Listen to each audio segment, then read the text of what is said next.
Hey guys, it's Vicky, and today I'm here to share with you all the books that I read in the month of April. April was an interesting month reading-wise. I feel like, especially towards the last half of the month, I was feeling pretty slumpy, and so I didn't really finish much the last 2 weeks of April.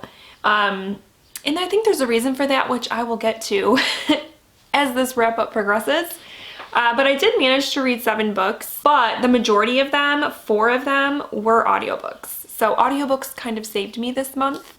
Yeah, it's just been a month. So let's get into it. I forgot to mention too in my little intro that I did have a DNF this month. So let's go ahead and get that out of the way.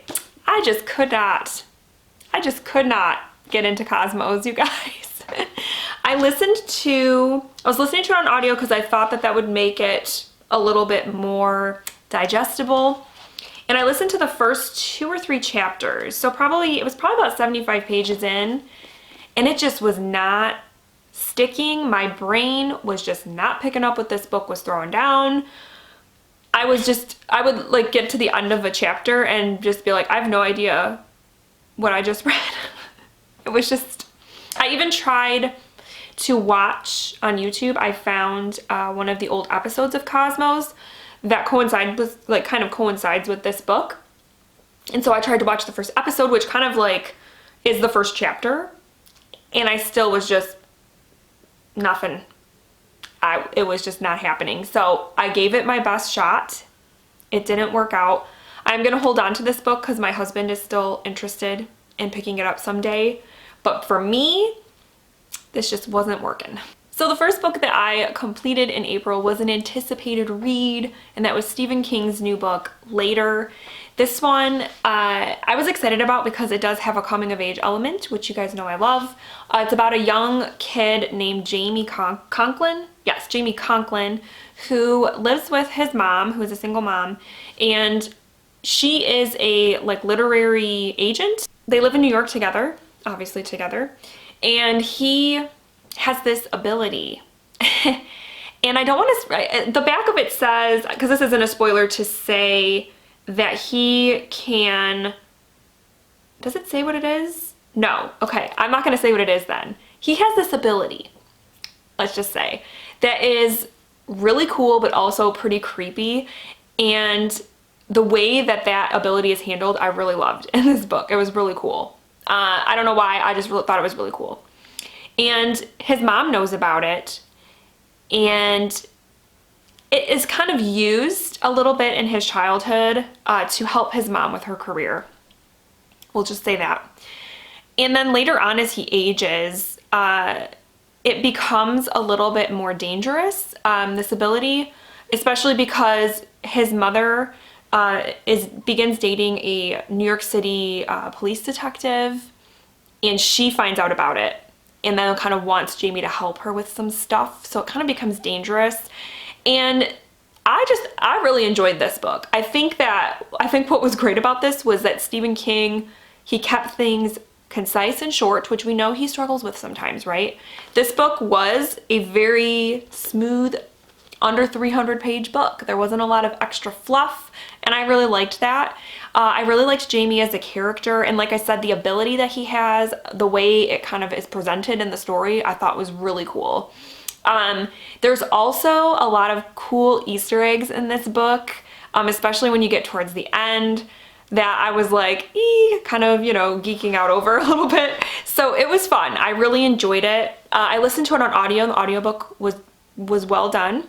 And yeah, I gave this 4 out of 5 stars. It wasn't like, oh, one of my new favorite Stephen King books, but it was a fun one, and I really liked it.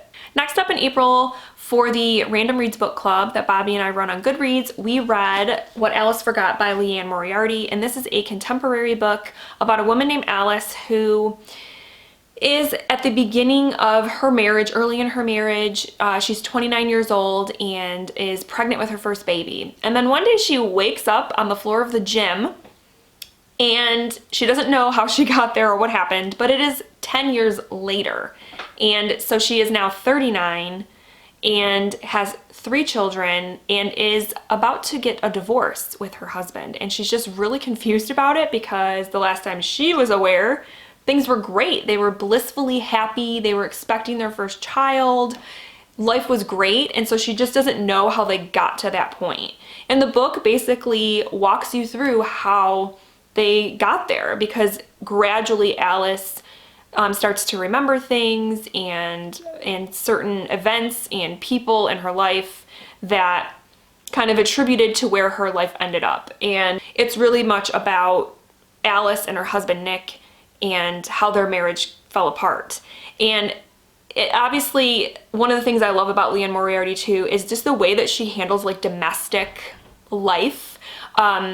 Being married, raising kids, living in suburbia, like all of that sort of stuff is just so much my life right now, having young kids who are, you know, school-age children, and that phase of life, how sort of chaotic it can be and everything. She just tackles that so well, and it's just so relatable. So yeah, overall, I really enjoyed this, and I liked how it kind of touched on the idea that, you know, marriages are very complex, and it usually isn't just one thing that, you know, takes a marriage down.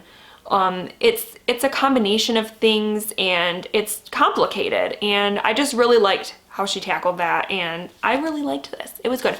There were a few parts in it that were a little bit cheesy, that were a little bit kind of like a Lifetime movie for me, but it didn't take away from my overall enjoyment. And I gave this 4 stars. So I didn't love it as much as Big Little Lies. That's still like my all-time favorite Liane Moriarty, but I liked it more than The Husband's Secret. So yeah, 4 stars. If you are at all interested in this, or you like Liane Moriarty and haven't checked this one out, I recommend you do that. Next up in April, I listened to the audiobook of Hood Feminism by Vicky Kendall. And this is a nonfiction book talking about, Vicky Kendall talks about feminism and the way that the movement as a whole has left behind a lot of marginalized communities, specifically the Black community. Vicky Kendall is a Black feminist, and she tackles all of these different kind of areas within society that are often left behind in the feminist movement that really should be part of trying to make things more equal for everyone. So she kind of breaks it down. The chapters are actually kind of broken down that way. She talks about things like food scarcity and food deserts. She talks about education. She talks about the workplace. She talks about gun violence. She talks about just basically like sexual violence, domestic violence, things like that. And to very like kind of broken down chapters and very approachable writing. And what I also really liked about this, what I loved about it, was she also weaved in some of her own personal experiences. So it's, I wouldn't say it's part memoir, but it does sort of have that vibe, because she does put a lot of her own, you know, personal history and things out there, especially when she's trying to kind of bring home a point about something. And so overall, I think that this was a fantastic book. Like I said, the audiobook was read by Vicky Kendall, so again, I always like when authors read their own work. And yeah, it was very informative.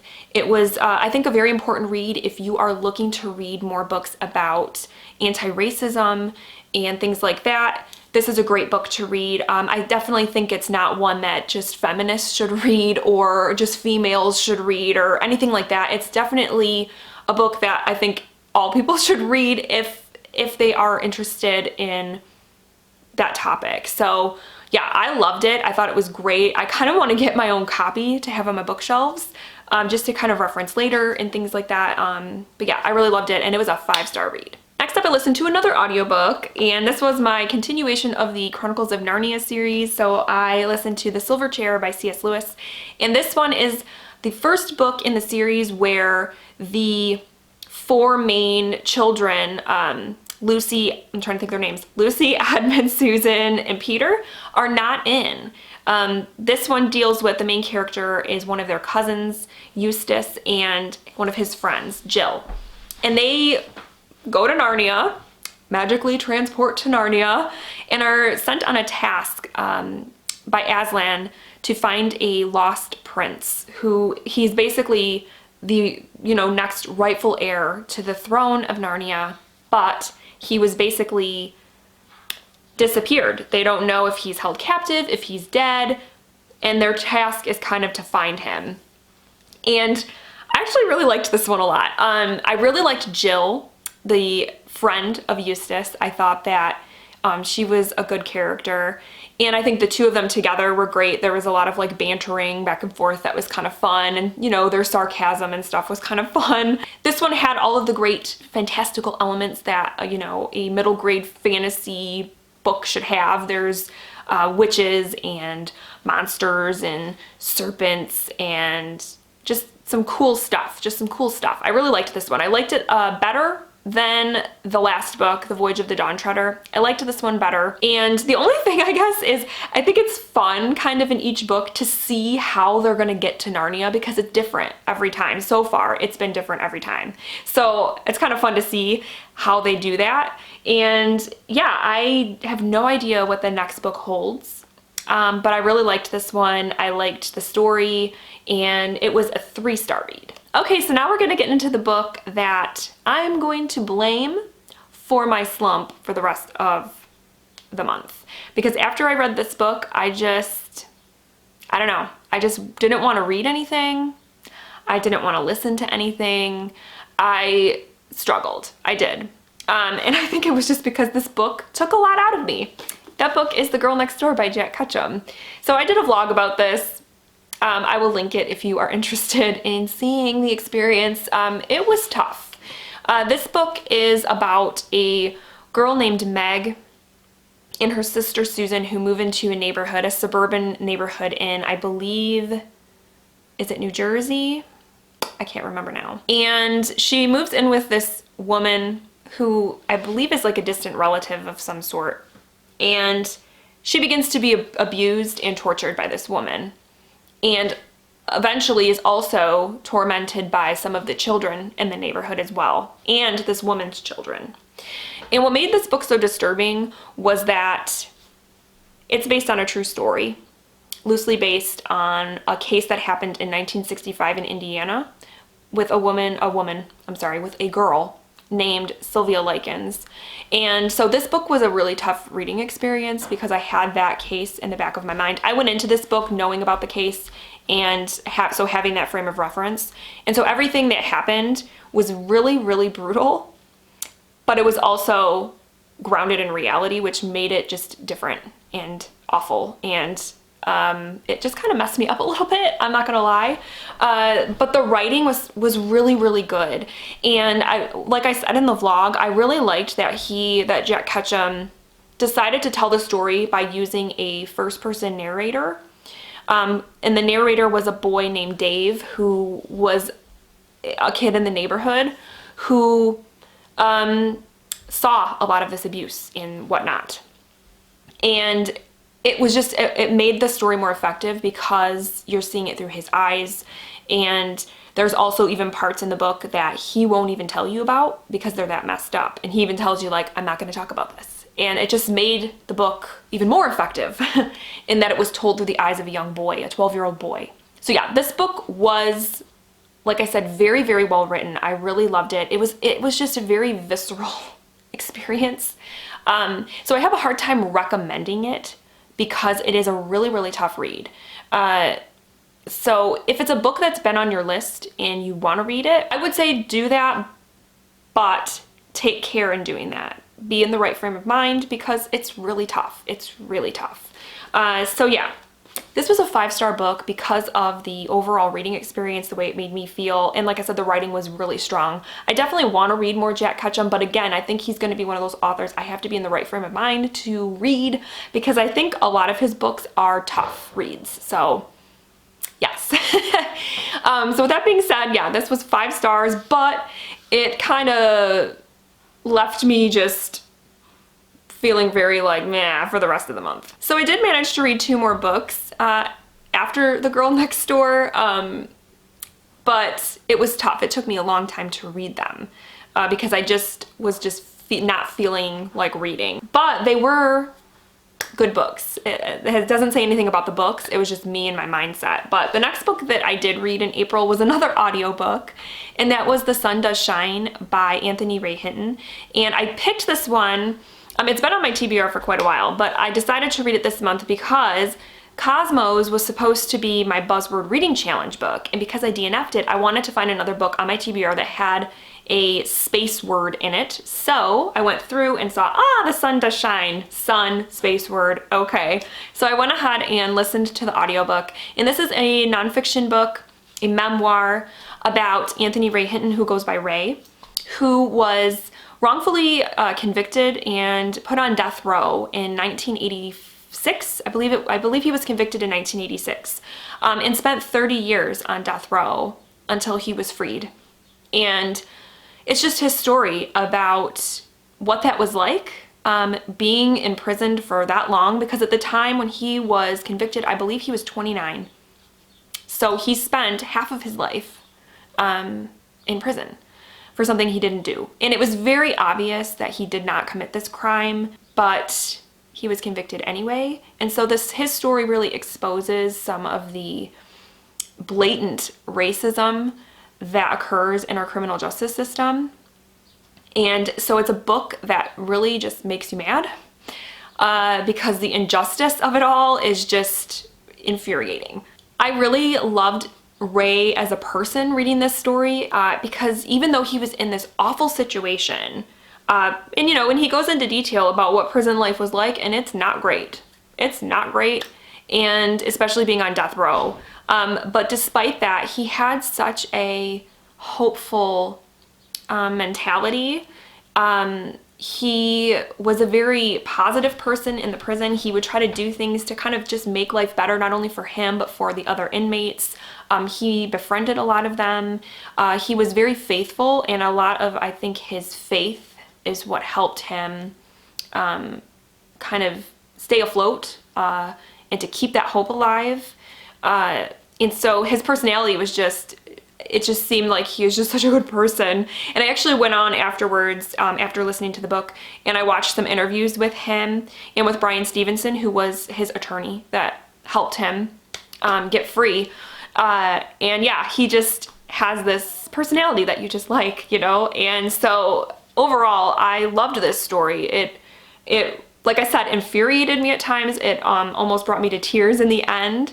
And yeah, it was great. So it was a 5-star read. I loved it. And now I'm wondering, because his attorney, Brian Stevenson, wrote a book called Just Mercy. And I don't think it has to do with Ray's case so much. I think it actually deals with someone else that he was helping, or I don't know if it's like an overarching book about racism in the criminal justice system and whatnot. But I'm wondering if I should read that one now. I've heard great things about that one too. I know it's been made into a movie. So let me know down below if you've read Just Mercy, or if you've read Just Mercy and The Sun Does Shine, if I should read both or what. Let me know. But yeah, The Sun Does Shine was a fantastic memoir, and it was a 5-star read. And then the last book that I read in April is one that I'm not going to talk about right now because it is a 5-star prediction, but I did read Sawkill Girls by Claire Legrand. So I will be reviewing that as soon as I wrap up my last 5-star prediction book that I have to read. I will be wrapping up that book in that video. Hopefully it'll be sometime in early May is my goal. So yeah, I will talk about that book then. All right guys, so those are the books that I read in April. Like I said, despite it being kind of a slower month and feeling rather slumpy in the end, I did have, 1, 2, 3 5-star reads, which rarely happens. So I think it was definitely quality over quantity this month, and there's nothing wrong with that. But yeah, it was a weird month. So let me know down below what you read in April. I would love to hear what your favorite book was for the month. And if you've read any of these books, I would love to hear what you thought about them as well. So with that, I hope you guys have a wonderful week, and I will talk with you soon. Thank you so much for watching. Bye.